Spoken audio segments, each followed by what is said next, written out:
آپ تھوڑا غور کریں تو اس بات کا آپ کو بھی پتہ چل سکتا ہے کہ یہ کون لوگ ہیں جو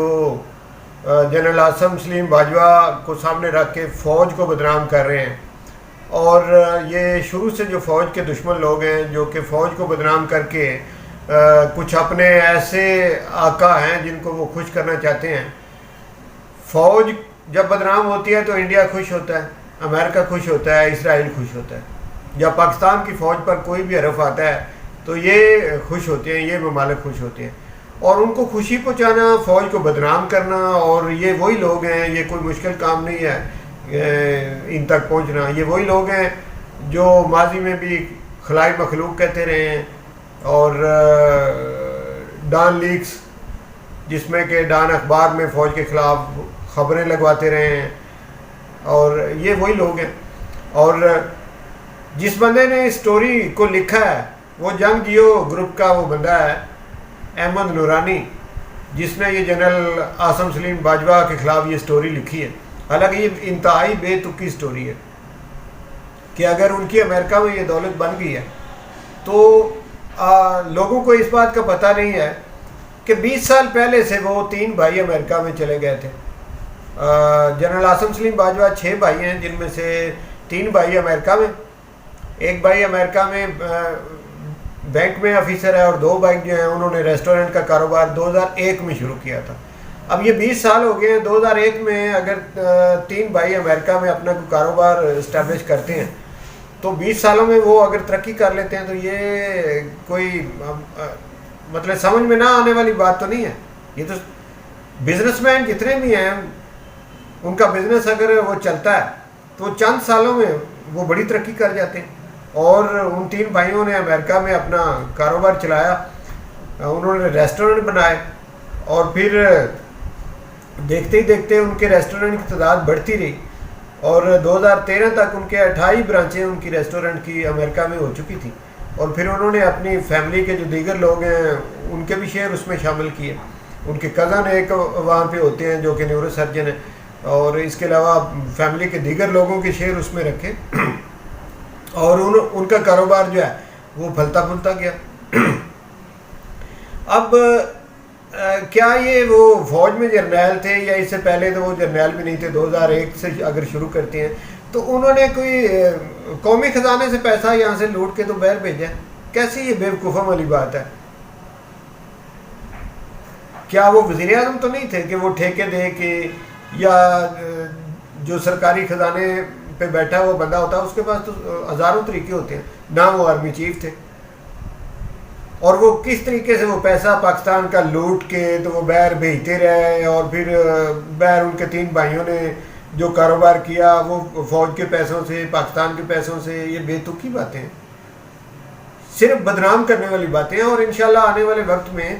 یہ ایسے نہیں ہوگا کہ انہوں نے الزام لگا دیا ہے تو اس پر کچھ نہیں، اس پر FIA جو ہے وہ انشاءاللہ مجھے امید ہے کہ نوٹس لے گا، اور اس بندے کے خلاف جس نے یہ سٹوری لکھی ہے اس کے خلاف پرچہ ہونا چاہیے، اور اس کی تحقیقات ہونی چاہیے۔ پر مسئلہ یہ ہے کہ سازش اتنی گہری کرنے والوں نے کی ہے کہ یہ الزام ہی ہو، بے شک کچھ بھی نہ نکلے، جھوٹا الزام ثابت بھی ہو جائے کل کو اور اس بندے کو سزا بھی ہو جائے، لیکن جو انہوں نے بدنام کرنا تھا آرمی کو وہ تو انہوں نے کر دیا۔ اور جو ان کے مقاصد تھے اس سازش کے پیچھے کہ سی پیک میں جو لوگ انویسٹ کرنا چاہتے ہیں، جو ممالک دیگر انویسٹ کرنا چاہتے ہیں، وہ بھی شک میں پڑ جائیں، وہ اس میں انویسٹ نہ کریں، چائنا بھی شک میں پڑ جائے، اور جو باقی دیگر ممالک ہیں جو کہ پہلے ہی دشمن ہیں ان کو بھی یہ پتہ چل جائے کہ پاکستان کی آرمی جو ہے وہ بھی بڑی کرپٹ ہے۔ تو یہ سازش تھی، اور یہ انتہائی بے تکی یہ سازش ہے، اور یہ سازش کرنے والے اپنے ہی ملک کے خلاف چلنے والے ہمارے اپنے اندر کے ہی وہ سیاستدان ہیں جو یہ نہیں چاہتے کہ یہ ہمارا ملک جو ہے یہ پھلے پھولے ترقی کرے۔ ان کی یہ خواہش ہے کہ یہ عمران خان کے دور میں کبھی بھی ترقی نہ کرے، اگر اس نے ترقی کرنی ہے تو پھر دوبارہ وزیر اعظم بنے، ہمارے دور میں یہ ترقی کرے۔ بھائی بندہ ان سے پوچھے، آپ کو جو پہلے اتنے مواقع ملے ہیں، آپ 40 سالوں سے دونوں پارٹیاں ادھر ہو، اگر آپ میں کوئی عقل ہوتی یا کوئی آپ جو ہیں اس ملک کے وفادار ہوتے تو آپ اس کو کچھ اس کی معیشت کو مضبوط کر دیتے ہیں. آپ نے تو اس پر قرضہ چڑھایا دن بدن. اور اب اگر ایک ایماندار بندہ آ گیا اور اگر اللہ تعالیٰ اس کی دعائیں سن رہا ہے اور ساتھ میں آرمی بھی اس کے ساتھ لگی ہوئی ہے، آرمی اور جو موجودہ حکومت ہے وہ دونوں ایک پیج پہ ہیں